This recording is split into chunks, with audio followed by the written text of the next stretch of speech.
Hey, everybody, and welcome back. We are diving deep today into a story that's thousands of years old, but still feels like it could have happened yesterday. The story of Joseph and his brothers from the Bible. We'll start by sort of like recapping the story itself from Genesis 37, hmm and then we'll see how its ancient wisdom, still kind of speaks to us today. Yeah, it's really wild how these ancient stories can feel so relevant even now. This one really dives into some heavy stuff like family dynamics, ambition, and the consequences of jealousy and what that can lead to. For sure. Okay, so the story starts with Jacob. He's this patriarch with 12 sons. hmm And right off the bat, you see that he, openly favors Joseph. And it's not just, in a, oh, you're my favorite kind of way. He gives Joseph this, incredibly lavish coat. It's called the coat of many colors Mm. in the Bible.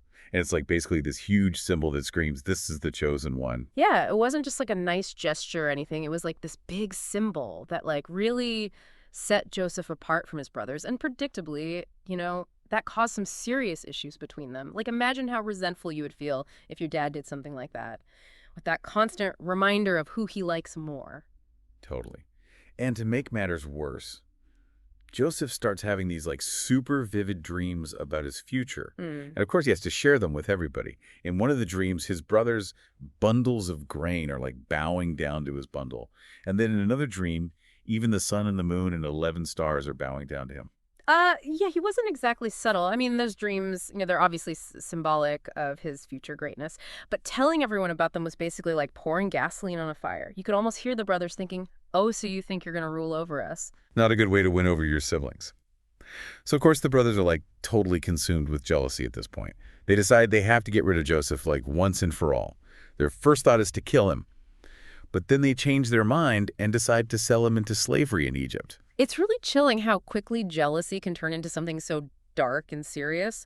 They take that famous coat from him, throw him in a pit, and then they Yeah. just sell him off to some passing caravan. Like they just cut him out of their lives completely. And then to hide what they did, they come up with this really messed up plan to trick their father. Oh, yeah. They kill a goat, dip Joseph's coat in the blood, and then they show it to Jacob as proof that some wild animal got him. That's brutal. It's heartbreaking to think about Jacob's grief, believing that his favorite son is dead.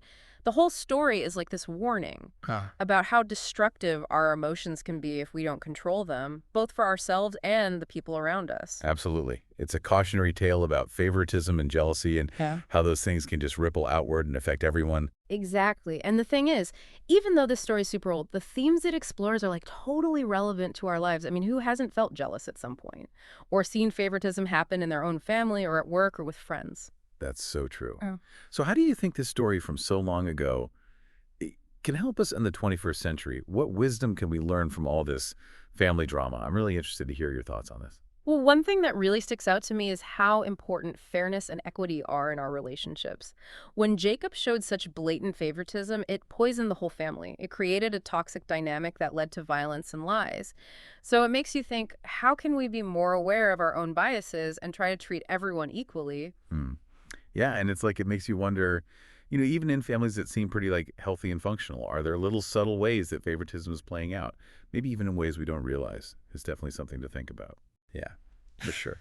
But going back to the story, we can't forget about Joseph. I mean, he's sold into slavery. He's been taken from his family and everything he knows.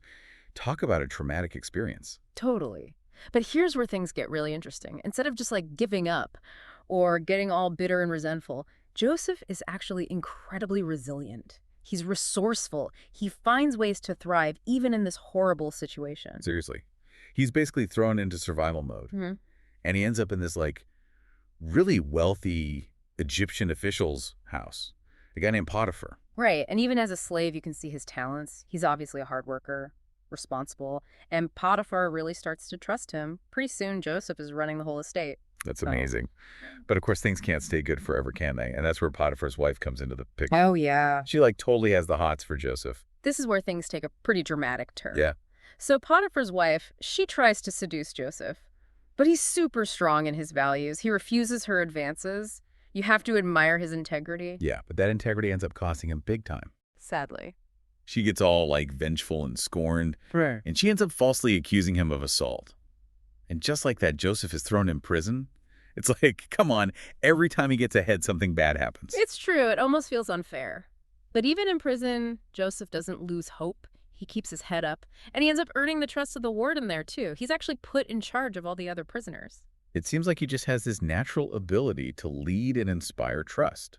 No matter what situation he's in, he even starts interpreting dreams for some of the other prisoners, including the Pharaoh's cupbearer and his baker. Oh, yeah, that's right. And his interpretations are spot on, like exactly what he predicts comes true. The cupbearer is restored to his position, and the baker, unfortunately, meets a bad end. So that's when the whole dream interpretation thing becomes super important to the story. Because guess what? The Pharaoh himself starts having some weird dreams that no one can understand. And of course, word gets back to the pharaoh about this guy Joseph, who's known for interpreting dreams with like Yeah. scary accuracy.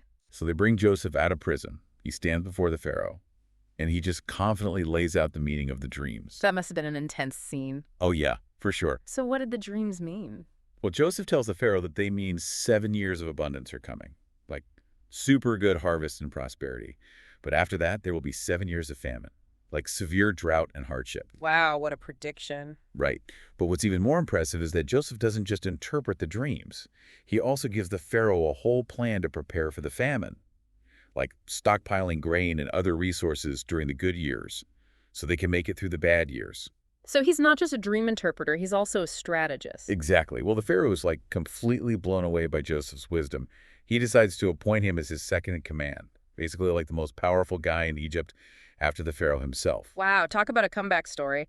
The guy who was betrayed and sold as a slave is now ruling a nation. It really is incredible. It reminds you that even the worst challenges can sometimes lead to our greatest purpose. And that even when things seem really dark, there's always the possibility of growth and transformation. But wait, what happens next? Do Joseph's brothers ever find out what happened to him? That's where the story gets even more interesting. It's all about forgiveness and reconciliation. We'll dive into that in part 3. So Joseph is like living the good life as the second most powerful guy in Egypt. But back in Canaan, the famine is hitting everyone really hard. And guess who shows up in Egypt looking for food? The brothers, right? Yep. They come face to face with the guy they wronged all those years ago. But they have absolutely no idea it's Joseph. Oh, man, the irony's so thick you can practically taste it. It's crazy. So what's going through Joseph's mind? He could easily get his revenge, expose them for what they did, and just leave them to starve. It's true. He has all the power. Right. But that's what makes his next move so powerful. He recognizes his brothers, of course, but instead of immediately confronting them, he decides to test them to see if they've changed at all, if they've learned anything from what they did. It's getting good. Yeah. How does he test them? Well, he puts them through a series of challenges. At one point, he even imprisons one of them, Simeon, and he holds him hostage, basically, while the others go back to Canaan to get their youngest brother, Benjamin. Okay, wait, why Benjamin? That's a good question. Remember, Benjamin is the other son of Rachel, Jacob's most beloved wife. And because of that, Benjamin was kind of like a rival for Joseph's favor back in the day. Oh, wow. So he's not just messing with him psychologically, he's also bringing up that whole favoritism issue again. Exactly. He's making them confront their past actions and the twisted family dynamics that led to the betrayal in the first place. This is intense. So eventually the brothers come back with Benjamin, and at that point, Joseph just can't hold back any longer. He reveals his true identity to them. Okay, stop. Imagine you're standing there, begging this powerful Egyptian official for food, and then he drops the bomb that he's the brother you sold into slavery. I think I would fail. It's definitely a dramatic scene. You can feel the tension and emotions running high. The brothers are totally terrified. They're expecting the worst. Like they think he's going to punish them. Yeah, I mean, who could blame them? But what Joseph does next is truly amazing. He doesn't, like, unleash some crazy revenge plot? Oh, no, not at all. Instead, he weeps out of compassion.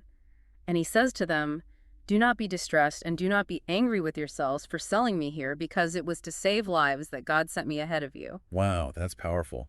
He's not just forgiving them. He's basically saying that their betrayal was all part of a bigger plan, a plan that ended up saving his whole family and countless others. It's a really profound moment of reconciliation. It shows the incredible transformative power of forgiveness. And that theme of forgiveness actually continues even after Jacob dies.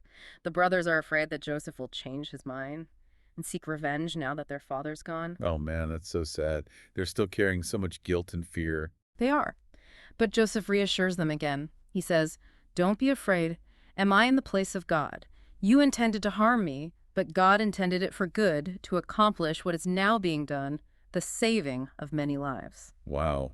It's like he's saying that even our worst moments can be part of something bigger and more meaningful. Exactly. Joseph's story shows the human capacity for both great evil and great good. It teaches us about the danger of jealousy, the importance of resilience and integrity, and ultimately the power of reconciliation and hope. It's been quite a journey. We started with betrayal and despair, and we ended with forgiveness and redemption.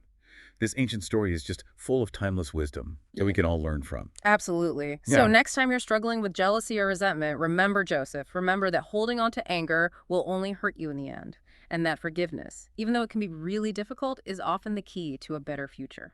that's a great takeaway. Well, that wraps up our deep dive into the fascinating world of Joseph and his brothers. We hope you enjoyed it. Yeah, thanks Yeah. for joining us. Until next time, keep exploring and keep asking those big questions. You're